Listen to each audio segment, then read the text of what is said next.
नमस्कार। कुंडली में अचानक धन प्राप्ति के क्या योग होते हैं उनके बारे में जानते हैं।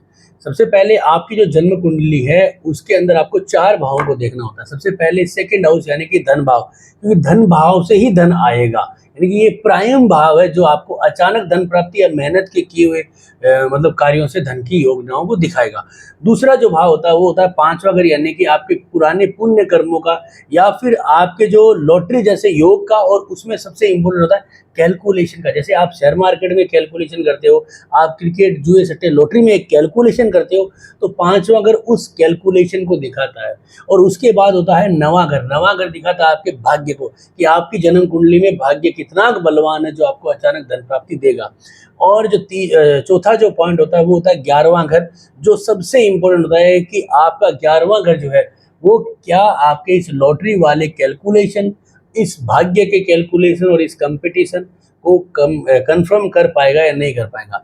इसमें 8वां घर भी बड़ी उपयोगिता रखता है, क्योंकि 8वां घर का जो मालिक होता है वो अगर 5वें या 9वें या फिर 11th हाउस में बैठता है, सेकंड हाउस में बैठता है, तो अचानक धन प्राप्ति वाले योग हमारे जीवन में बनते हैं।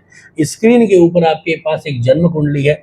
जैसे कि ये जातक पूछता है कि मेरे क्या जन्म कुंडली में अचानक धन प्राप्ति के योग बनेंगे, तो सेकंड हाउस का मालिक जो शनि है वो 10वें घर के अंदर बैठा है, तो या एक राजयोग के बराबर है, तो यानी कि योग बन सकता है, यानी कि आपका मजबूत है। अब दूसरा जो भाव आता है वो आता है पंचम घर। पंचम घर का मालिक जो है वो है मंगल। मंगल लगन के अंदर बैठा है, जो दिखाता है आपको कि जन्म कुंडली के अंदर जो है वो अग्नि तत्व राशि में होकर कि आपको अचानक धन प्राप्ति के योग बनाता है। अब इसके बाद है 9वां घर का मालिक सूर्य।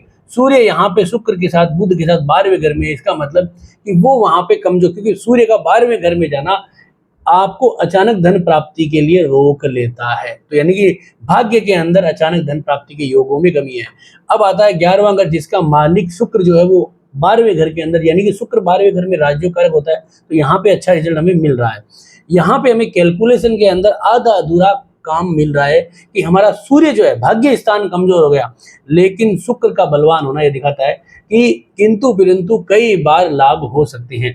अब आता है सबसे इंपॉर्टेंट 8वां घर, यानी कि 8वें घर के अंदर राहु का बैठना।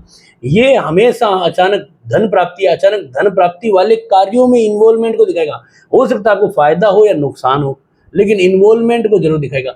अब राहु जो है वो सबसे इंपॉर्टेंट होता है, चंद्रमा की कर्क राशि में बैठा है, और यहाँ पे चंद्रमा जो है वो इसी राशि से 8वें में बैठा है। इसका मतलब आपका जो धन प्राप्ति का योग है वो कैंसिलेशन में चला गया। अब आप सिर्फ मेहनत करेंगे, भागादौड़ करेंगे, बहुत ज्यादा कोशिशें करेंगे, लेकिन आपको धन नहीं मिलेगा, क्योंकि 8वें घर का मालिक यहाँ पे चंद्रमा जो है वो अपनी राशि के 8वें में है।